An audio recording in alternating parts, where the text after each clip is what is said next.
June 17, 2017 was a monumental day in South LA's history. The corner of Crenshaw and Slauson was packed. Seniors, adults, kids, babies spilled out on the streets in anticipation.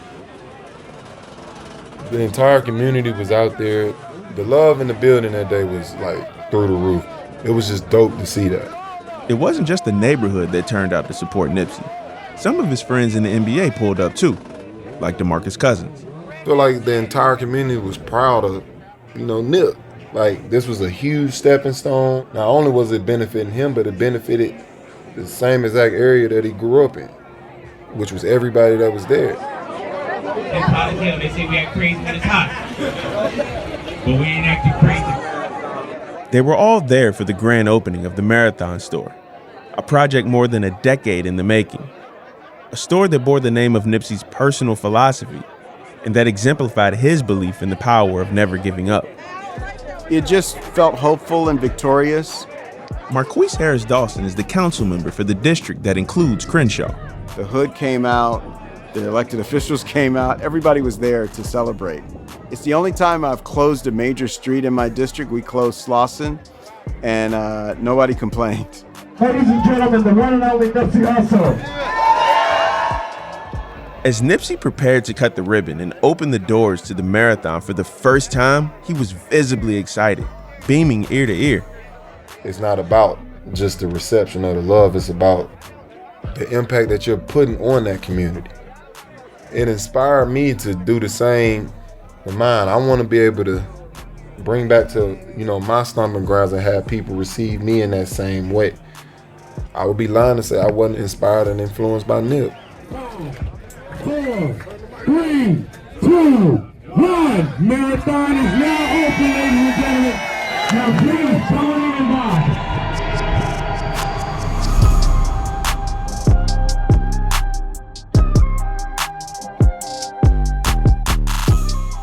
From 30 for 30 Podcast and The Undefeated, this is The King of Crenshaw. I'm Justin Tinsley. Episode 4, Neighborhood Nip.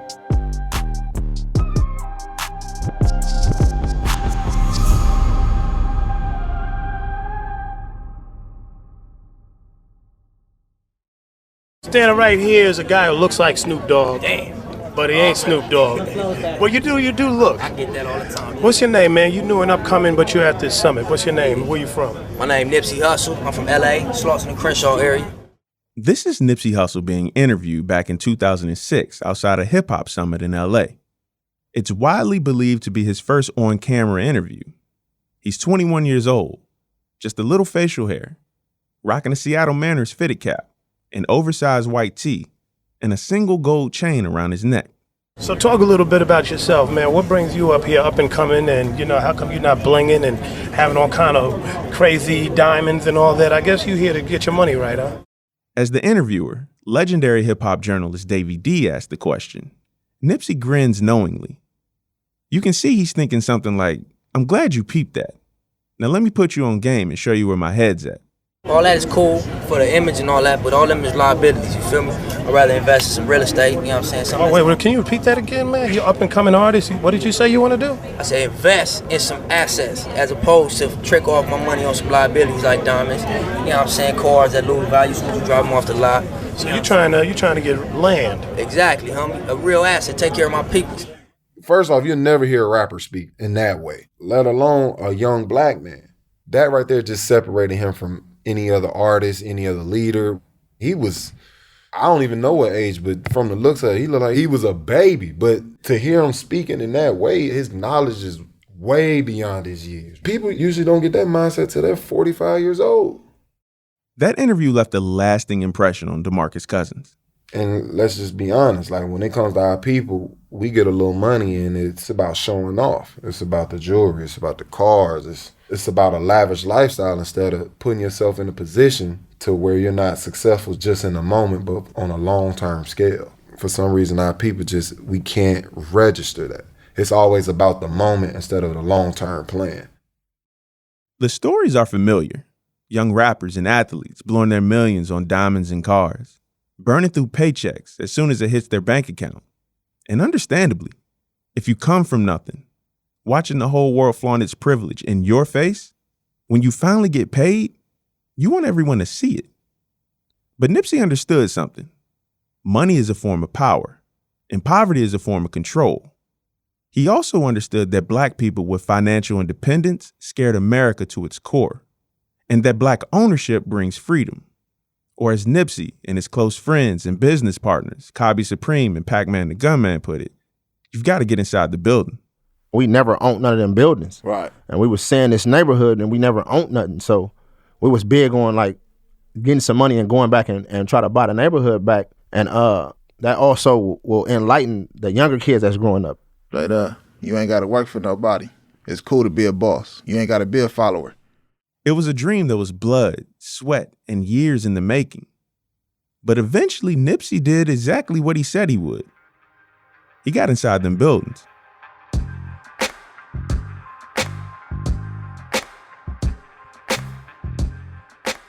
But first, he had to start in the parking lot. A parking lot on the corner of Crenshaw and Slauson, to be precise. A lot of life happened there. Some might say too much life. Here's Nipsey's brother, Sam. He used to hustle in the lot and get kicked out from everybody in the lot on Crenshaw and Slauson. The lot ended up closing down because niggas used to be in the lot 20, 30 thick. Nobody would pull in. The tenants would leave, it was abandoned. So that whole area was just boarded up and was just a hangout. You know, the homies used to pull in there and sell dope, and niggas used to get beat up. It was just like super gang activity. It wasn't an easy place to do business. First, Nipsey and Sam sold t-shirts, socks, sweats, and other apparel from the trunk of a car. There were young men out selling for 15 hours a day, making good money. But that's not legal. So the police, let's just say, intervened. Here's Cobby Supreme. He'll set the table out and put the t-shirts on the table. We'll watch the police snatch their shit up, harass them, and you know what he'll do? Go get another table and go get more t-shirts. And they'll come snatch it again. And he'll get another t-shirt, another table, and they'll come snatch it again. Remember, they took everything and was like, if you want to sell anything on the street, you know, lease a building out like everybody else and pay taxes. And so we sitting there depressed, like, fuck, man, we just done spent our last $3,000 on all this product and they just took everything. And then we just look across the street and in the same lot, it's a for lease sign. So it just hit me like, okay, you know what? That's a sign.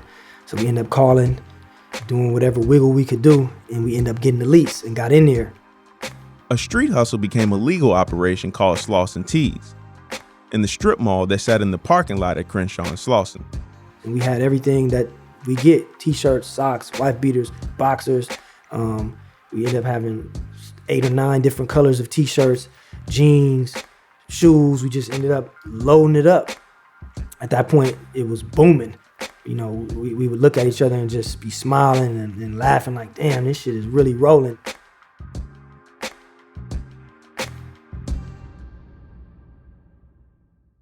The trajectory from Slauson Tees to the Marathon store ran parallel to Nipsey's rise as a rapper. Both were part of a grand plan for himself and the community. Buying his music was more than just buying a CD, and spending money at the store was more than just picking up a t-shirt, which is why, as the business grew, customers saw they had a role to play in supporting Nipsey, Sam, and the whole team.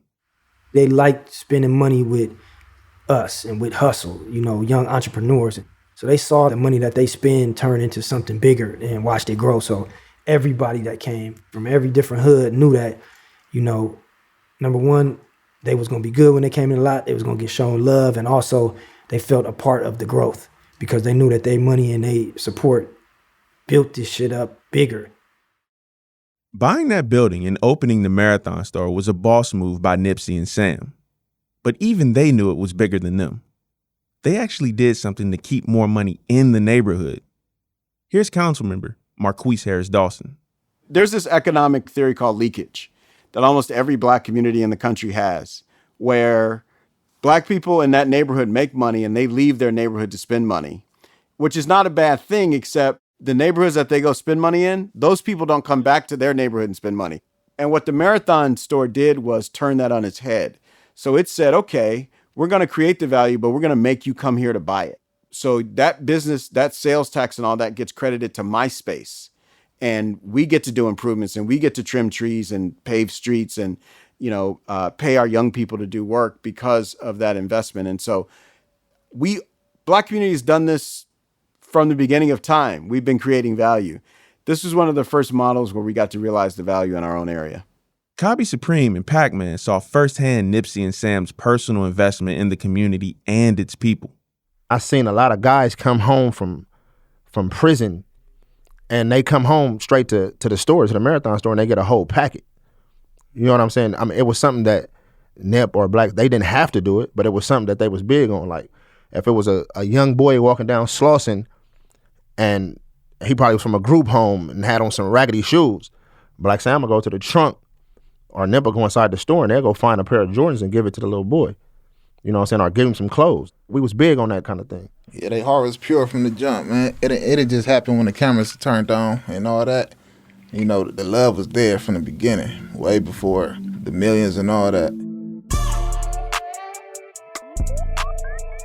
But it wasn't just the neighborhood that benefited. Nipsey was laying out a blueprint that extended far beyond his corner of Crenshaw and Slauson. One of the things that Nipsey modeled was doing it out loud, right? Like very publicly saying, this is where I'm opening a storefront and this is why. Very publicly talking about the responsibility to community, very publicly calling for a reinvestment in the areas that you came from and not just to escape from them. Amira Rose Davis is a professor of history and African American studies at Penn State and co-host of the Burn It All Down podcast. For many NBA players, it was also an invitation and a blueprint for being louder and visible with that work and the importance of that. It's important to do this work and important to talk about doing it. And I think that touches a vein in Black laborers who are entertainers, especially because that has been historically one space of upward mobility that Black people have had across the 19th and 20th century, which is if you're entertaining people, particularly white people, you're going to have a pathway of upward mobility as an individual. Black entertainers have always had a road unfold before them that was an individual path. And the importance of saying, I'm walking this road, but it's a two-way street. And that this is not just an exit, but it's a return. Nipsey and his friends in the NBA wanted to amass Black wealth because they knew the roads that had unfolded before them, even their very lives, could vanish in an instant. They understand their acceptance is conditional. That because they can rap or because they can shoot, that they've been granted a certain, hall pass to white America. Nothing brought that home quite like the case of Trayvon Martin. It's the story that's ignited fierce passions across the nation as allegations of racism and miscarriage of justice tear apart a small Florida town. 3 weeks ago, Trayvon Martin, an unarmed Black teenager, was shot down by a white neighborhood watchman who claimed self-defense. And it's caused a public outcry that spread like wildfire. In 2012, 17-year-old Trayvon Martin was shot and killed after making a run to the store for some Skittles and a can of iced tea. George Zimmerman, a former neighborhood watch captain in Sanford, Florida, saw a Black boy in a hoodie. He claimed self-defense and was later acquitted. Trayvon was just trying to get home to watch the NBA All-Star game. The case and its verdict evoked rage nationwide. But you know what made it scary for Black men? The familiarity of it all. We're all Trayvon. This could have been my son. Another way of saying that is Trayvon Martin could have been me 35 years ago. We've all been that young Black kid deemed a threat because of how we looked, what we wore, how we spoke. We learned early on what it meant to be a target and for the justice system to do anything but live up to its own name. The loss of Trayvon's life hit a nerve and birthed action from the NBA's biggest stars. Because sports and Black entertainment spaces have been some of the most visible places that Black people have existed in this country. They've also been some of the biggest platforms on which to speak out, on which to agitate for change, on which to register dissatisfaction with the status quo. And so because of that, we have a long history of athletic activism, of sports being a site where it feels like societal tensions are being played out. The death of Martin has grabbed national attention. It has spread into the sports world. In fact, LeBron James tweeted a team photo of the Miami Heat wearing hoodies to pay tribute to Martin, who was wearing a hoodie when he was killed. It's easy to think sports are just about a game, what happens on the field or on the court. But there was a shift around this time to something even bigger than the box score. There was value in seeing Black men with platforms, like Nipsey, like athletes. Even President Obama acknowledged their fear, our fear. We idolize these men as superheroes, but no one goes through life without scars. America is a scary place for a Black man. Showing them publicly makes us all feel less alone. And that's the real superpower. Trayvon Martin's parents were in LA today to lead a peace march more than 1 year after the Florida man accused of killing him was found not guilty. In July 2014, on the anniversary of Zimmerman's not guilty verdict, Trayvon's parents organized a peace march in LA to raise awareness about gun violence. Now. Justice. Now. Justice. Now. Nipsey Hussle attended the event at Crenshaw High School and talked about why it was so important to change the game, why everyone needed to be talking about politics and social justice. So I think it's a two-sided monster. Institutions like the police, like schools, need to try to finesse a little better and figure out, how to work with the community that they police so that they teach it. And in our own people, we gotta lace our youngsters and tell them, think it's chess, it's not checkers. Here's Amira Rose Davis. This, to me, is the Trayvon generation. Very similar to the way Emmett Till's death galvanized an entire generation of activists that would form the core of the classical civil rights movement. Trayvon Martin's murder had a very similar effect across the board on activists, on politicians, on teachers, on students, on athletes. It's like, we've been on this, but it's just been home. But since it's everywhere, let's use our voices to speak out on it even more. For players like DeMar DeRozan, something had been unleashed. It's our right to be able to speak on things when it happened. And you see so many guys do it because it's our right to be able to protect our communities, people that look like us, people who don't have a voice, people who suffering and going through so much. Who will we be to not be able to do that? Black Lives Matter! Black Lives Matter! This next chapter of collective athletic activism that we've been seeing, it manifested in different ways, whether it was on the stage of the ESPYs. The racial profiling has to stop. The shoot to kill mentality has to stop. Not seeing the value of Black and brown bodies has to stop. WNBA players shutting down press conferences in the spring of 2016, saying they weren't going to take comment unless it was about police brutality. So, Tamika, I know we're not talking about basketball tonight, so do you have any other comments? No comment. Whether it was NBA players, WNBA players, college basketball players wearing I Can't Breathe shirts after Alton Sterling was murdered.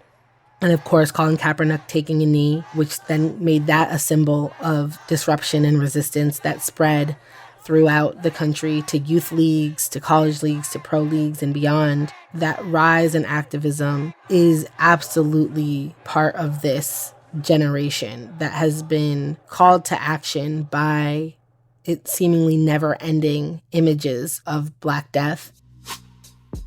Like athletes, Black musicians are part of this Trayvon generation. You saw a rise in songs and lyrics that waded into politics. Nipsey waded into those political waters in 2016, alongside fellow LA rapper YG, with an anthem called FDT. Fuck Donald Trump. fuck Donald Trump. Yeah, nigga, fuck Donald Trump. The song provided a call to action against the then Republican presidential candidate, a guy many believe uses race, class, and economic stature as dividers. Yeah, fuck Donald Trump. Yeah.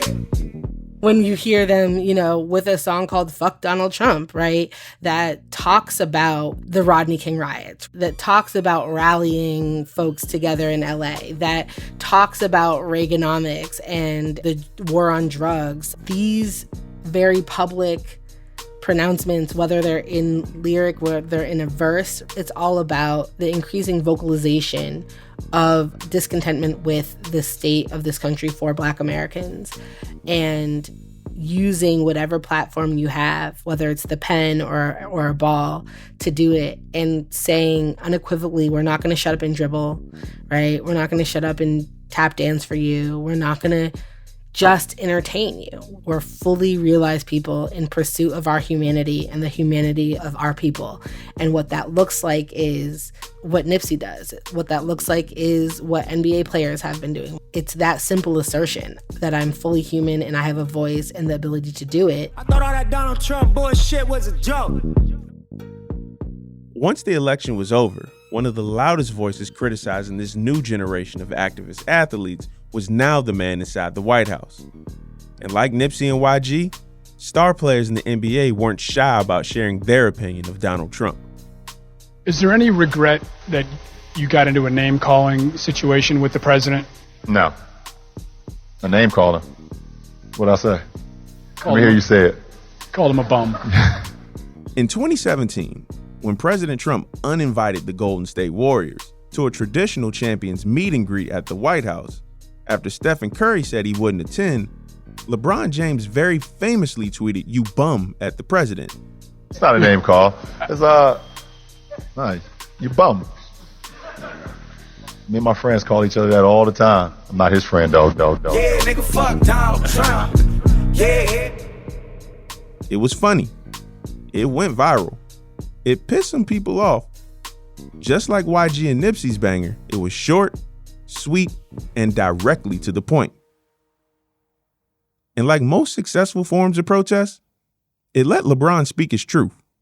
That's what makes me more sick than anything. It's the most powerful position in the world.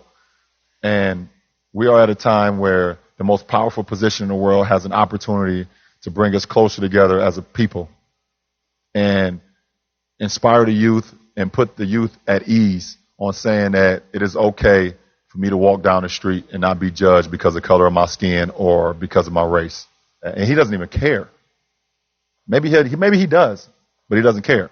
After fear, after protest comes the unsexy part. Building the bridge for others to walk across. Not just calling the play, but running it to perfection. This is the part of the marathon that inspired NBA players. And guys like myself, whose last good crossover was probably on NBA 2K11. A rap star and another man from the Crenshaw district have teamed up to give back to their community. The space offers something for the next generation of business leaders. In February 2018, the same week Victory Lap dropped, and All-Star Weekend took over Los Angeles, Nipsey was involved in opening a new space just around the corner from the Marathon store. It was the idea of real estate developer David Gross. He brought the project to Nipsey because he saw how active he was in reshaping the community. If I have to give it a formal name and what it is, it was a co-working space and kind of small business incubator. The building was split in two, a STEM program for kids called Too Big to Fail. And for entrepreneurs, there was Vector 90. Really, we just wanted to create a hub, this communal space for young, dynamic, old, dynamic people in the neighborhood, a space that felt like it was designed intentionally for them. It was built by Black people from the inner city for Black people from the inner city. One of the requirements is that you come from this part of LA in order to actually rent a space. The goal was both ambitious and simple. Get Black people from the hood into the Silicon Valley game. All of the jobs in Silicon Valley require STEM knowledge. Right. So if you're gonna go work at Google, Facebook, any one of these billion-dollar companies that have very, very little diversity and that will hire just based on there's not a lot of qualified people. Skill. Yeah, that come Skill from set. our ethnic backgrounds. It's important because they saying that there's no pipeline, that these kids got to learn so early that public inner city schools are not training them to go be a part of Silicon Valley. So the idea for Too Big to Fail is that we'll be a bridge in between Silicon Valley and the inner city. Where so much of Nipsey's entrepreneurial endeavors have been about today, everything about Vector 90 and Too Big to Fail was about tomorrow.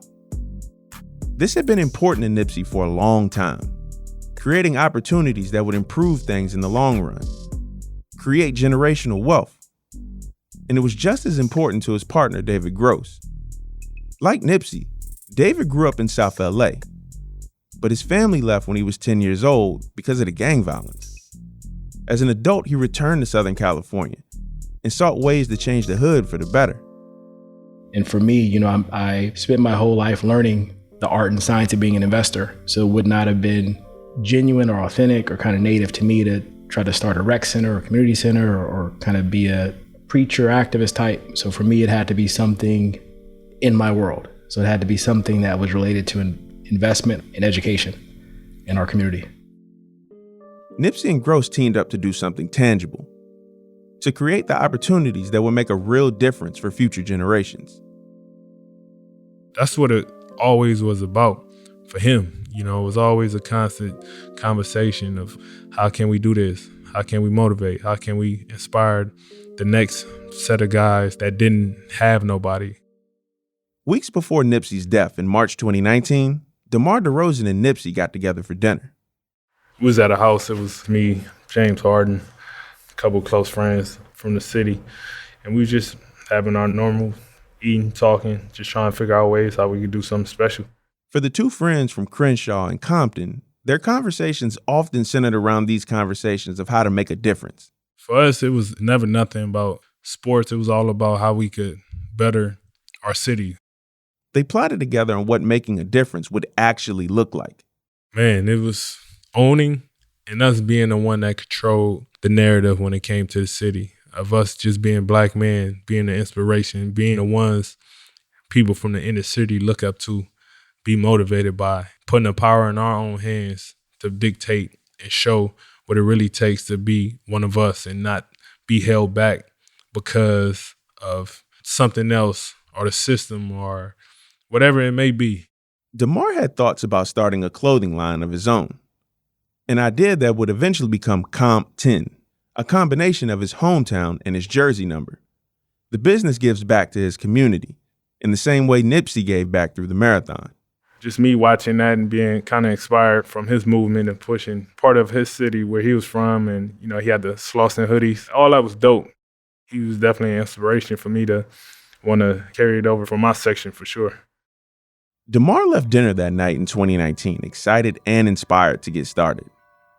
Meanwhile, Nipsey was looking ahead to an April 1st meeting with the LAPD to discuss ways to curb gang violence and help kids. And there's the tragedy. So many ideas were in the air. So much potential for Crenshaw, for LA. 2 weeks after that dinner with DeMar, and the day before the meeting with the police, Nipsey was dead. This sudden, violent end felt particularly unfair. It still does. Embracing home, embracing your roots and all of that. It's almost the same thing that killed him. I don't know, the same thing that he loved the most is the same thing that, basically killed him. For DeMarcus Cousins and so many who looked up to and loved Nipsey, it's even harder that it happened on Nipsey's own turf. But even in death, he's still putting Crenshaw on his back. He's still helping Black folks build wealth and the ability to shape their own destiny. I'm here on historic Crenshaw Boulevard, where the project Destination Crenshaw will start on 48th Street and span 1.3 miles to 60th Street. In February 2020, a project close to his heart broke ground. Good evening, good afternoon. Are you out there? Hello, hello, hello. There you are. This is a celebration. Destination Crenshaw was 4 years in the making. The $100 million initiative is 1.3 miles of blackness right through the Crenshaw corridor. The stretch of new parks, community spaces, and original art is designed to be a celebration of the area's rich history and arts, Black history, and Black culture. An extension of the LA Metro Rail from LAX Airport to downtown, it would pass right through Crenshaw, a major disruption for business owners in the area. Many saw it as a problem, but Nipsey saw opportunity. LA Councilmember Marquise Harris Dawson. Nipsey said, we need Crenshaw to be the destination, not the pass through, not the way you get to where else you're going. We hashtag Destination Crenshaw that day or the next day. It blew up, and then it got the name Destination Crenshaw. Once complete, an estimated 5 million people a year are expected to use the line through Crenshaw. And that was Nipsey's ultimate goal, to introduce people to the area, but also keep Crenshaw. Here's culture critic Garrett Kennedy. It's going to be impossible to talk about the history of South LA and not at all mention Nip, especially that day when Destination Crenshaw opens and you see this gorgeous artwork up and down this corridor, that this man was a part of bringing into fruition. Then you also see his image everywhere you go. And I love that. I love finding a new mural of him almost on a weekly basis now, it has seemed. But just seeing him everywhere, I think, is going to not only define him, but it's going to define South LA. I just mourn the fact that we couldn't have seen more of who he was becoming. Look at what he did with his life in such a short amount of time. Look at the foundation he built. For Devi Brown, Nipsey was always looking ahead. I think he left us, especially Black men, a blueprint for what worthiness looks like, what greatness looks like, what impact, what service, what visionary creativity can be. Also, what steady resilience looks like. I'm just in awe of the way he carried himself. For the over 10 years that I knew him, I'm in awe of it. Nipsey's marathon continues. And for his brother Sam, that's the most important thing. The marathon continues, man. The legacy of Nipsey, the inspiration, kind of the blueprint of hard work pays off. And there's no shortcuts. Just the mentality that bro brought and demonstrated is going to be like a fable, or like a William Wallace, Braveheart, or like a, Malcolm X type of inspirational figure. The things he put his energy towards, it wasn't for himself. It was, for the greater cause and for other people around. Because when you look at that and you see Hustle's journey, it's just going to make you understand that you can do the same thing. You can do it with pride, respect, morals. You don't have to water down your integrity trying to gain something very quick. You don't have to sell yourself short or sell your talents out. You can take the hard, long road, build it, and reap the benefits, and also teach others how to do the same thing. There's still work to be done. Here's Amira Rose Davis again.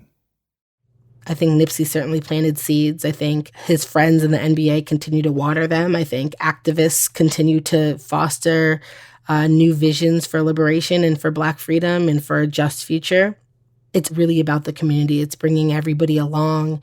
And in the process, it's running to a new future that perhaps we can't even see because we haven't imagined it yet. But giving ourselves the space to, in Nipsey's model perhaps, think about possibilities that aren't there yet. That idea of Nipsey's marathon continues to inspire and motivate his friends around the NBA. They've had to keep pushing forward, taking their wins and their losses, in a game where fortunes can change in an instant.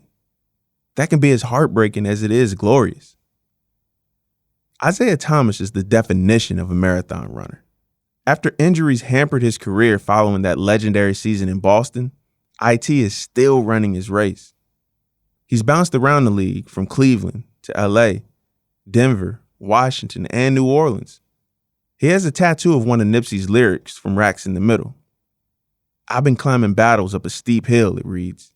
That ink is a reminder that quitting isn't an option, and that life is bigger than the game that changed his life. I got a production company called Slow Grind Media. I think piggybacks what the marathon is about. Also, with my media production company, I own my own content that relates to what he owned, his own masters and his publishing and all that.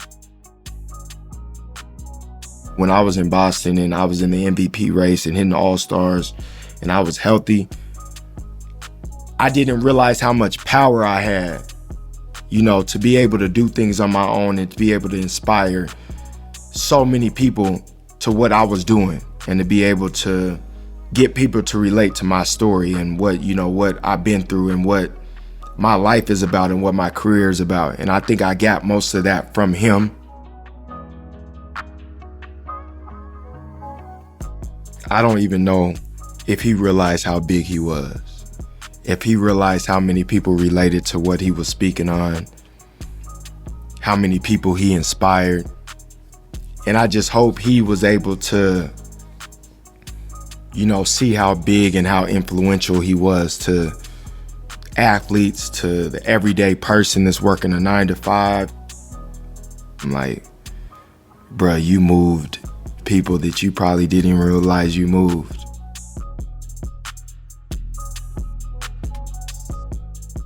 Nipsey not being here is something DeMarcus Cousins still struggles with. He'll carry the responsibility of his friend's legacy for the rest of his life. In his eyes, he owes Nipsey that much. I'm gonna be honest, till this day, it was never, I don't know, obviously it was never any closure for me. Like, I wasn't able to be there and, you know, say my goodbye, whatever the case may be. So for me, I stayed in that blank space when it came to that situation, and I just kind of dealt with it like that. I still to this day haven't accepted it. When I tell you, like, I never accept it, I don't even really talk about it. Like, I don't talk about it. This is really my first time going into details outside of my two of my best friends who also grew up with Nip. Like, outside of that, I don't really speak on Nip. I don't like to. What made you decide to want to speak for this? Like, what was it that was like, all right, I'll do this? It was more so for Nip's legacy. I want to bring as much light and positivity, and like, he deserves this. Like, he deserves his flower. He deserved him when he was alive, and he damn sure deserves him now. We need to celebrate this guy because he was one of our superheroes. He deserves this. When Nipsey died, a piece of me did too. I haven't really been the same since. It's hard to explain, but I feel it as I say these words right now. So when DeMarcus said that Nipsey deserves this, I felt that. What I lost will never compare to those who love the man firsthand. But one thing I've come to understand is that grief is like a fingerprint. It looks different on everyone. Grief doesn't have a time limit. And in a way, grief never goes away. We just learn to live with a part of us not physically here anymore. That's called resilience. The most powerful thing we can do with our lives is to make it speak for us in death. It says far more than my words ever could, the number of people around Nipsey who have vowed to continue his marathon and run their own. I add his name every morning. I say top of the top on Twitter, like, all of that. That's something I try to keep alive. You know, life is really a marathon. You know, you have your good laps, you got your bad laps, you got, you know, when you're tired, when you're feeling great, but it's still the same race from, you know, start to finish. And that's what he was, you know, pushing, and I felt like I was on the same tip. This life is a marathon, man. Life is a marathon. That alone, like, how many people you know have that mindset? I know before a lot of this even came about. I mean, you would be in a bad situation. You would feel like you at your lowest or at your worst and life is over. It's like, nah, this is a bad day. You got a bunch of great days ahead of you, and you got a bunch of more bad days ahead of you. That's life, man. That is life. That was his everyday message. The marathon continues, and it will.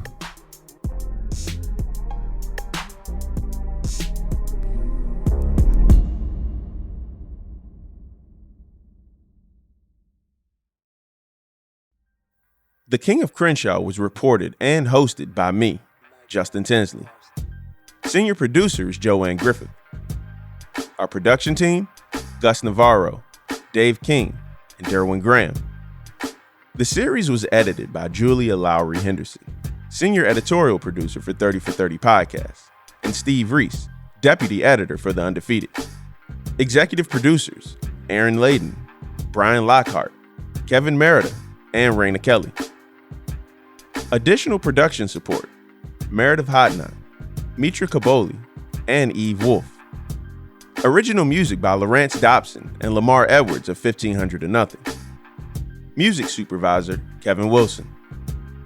Mix engineering by Ryan Ross Smith, Garrett Lang, and Ben Tolliday. Project manager and licensing, Kath Sankey. Jennifer Thorpe provided additional licensing support. Development, Adam Newhouse and Trevor Gill. Chantre K-Mac is our talent director. And Cherie Stevens, our associate talent director. Demi Lauren created the original artwork for the series. Roger Jackson provided fact-checking. Alan Lau provided legal review.